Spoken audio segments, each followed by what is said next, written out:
এই দেখতে পাচ্ছেন, এটা হচ্ছে ওটিসের লিফট। বাবা হাত কেটে যাবে কিন্তু, ভেতরে রাখলে।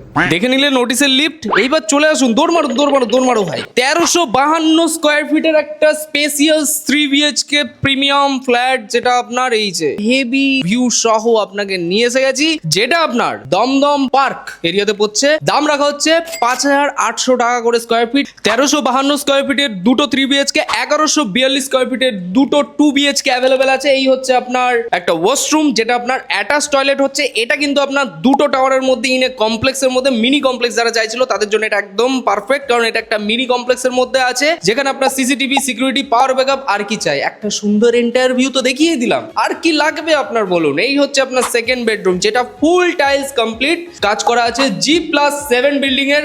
আমি এখন দাঁড়িয়ে আছি 5th ফ্লোরে। আমার হাইট হচ্ছে 5.6। তার মধ্যে দেখুন কতটা আপনার এখনো ফাঁকা আছে, বুঝতেই পাচ্ছেন কতটা বড় জানলা কিন্তু দেওয়া হয়েছে। এইটা হচ্ছে আপনার সেকেন্ড বেডরুম হলো, আর এদিকটা হচ্ছে আপনার একটা কমন ওয়াশরুম দেখতেই পাচ্ছেন যেটা আছে। এটা তো পুরোটা একটা হল রুম বা ড্রয়িং রুম হিসেবে আপনি ইউজ করে নিতে পারবেন। এটা একটা ডাইনিং রুম, ঠাকুর ঘর রুম, ছোট একটা স্টাডি রুম, আপনি যেটা খুশি ইউজ করে নিতে পারবেন। থার্ড বেডরুমটা দেখানোর আগে এখানটা একটা অনেকেই চায় যে আলাদা রকম ভাবে সেপারেট এবং একটা কিচেন থাকুক, যেটা ওয়াশরুমের একদম পাশে না থাকুক।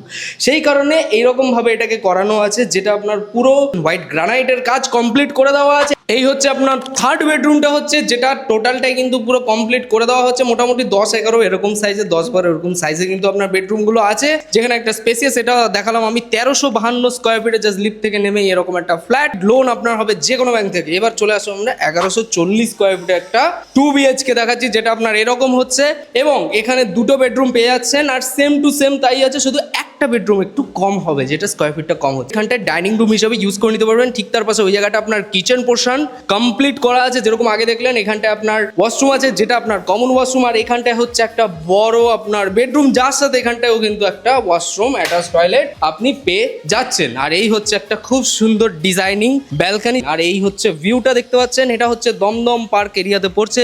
এখান থেকে 6 মিনিট মতো হাঁটা পথে যশোর রোড পড়বে, 8 থেকে 10 মিনিট মতো হাঁটা পথের মধ্যে এই বরাবর, ঠিক আছে, এই হাত যেদিকে গেল দিল্লি চলো, এই বরাবর আপনার হচ্ছে পুরো ভিআইপি রোড পাবেন। এখান থেকে কলকাতা এয়ারপোর্টের ডিস্টেন্স হচ্ছে 3 থেকে 4 কিলোমিটার মতো ডিস্টেন্সের মধ্যে হচ্ছে। সামনে স্টেশন আছে উল্টোডাঙ্গা স্টেশন, দুদিন পর মেট্রো পেয়ে যাচ্ছেন। আর একদম খুব সুন্দর ভালো পজিশনের মধ্যে এই ফ্ল্যাটটা বাস্তু অ্যাপ্লাইড ফ্ল্যাট আছে। তাড়াতাড়ি করে আসুন, এতগুলো ফ্ল্যাটের মধ্যে মাত্র 3 থেকে 4খানা মতো ফ্ল্যাট অ্যাভেলেবেল আছে, বুঝতে পারছেন তো। তাড়াতাড়ি করে আসুন, ডিরেক্টলি ডিসপ্লে নম্বরে ফোন করুন। এটা এজেন্ট প্রপার্টি আছে, ব্রোকারেজ অ্যাপ্লিকেবল প্রপার্টি। আমার নাম হচ্ছে Manas Saha, you are watching Shubhani real estate. যারা যারা এরকম প্রপার্টি দেখতে ইন্টারেস্টেড, তার সরাসরি যোগাযোগ করুন ডিসপ্লে দেওয়া নম্বরে।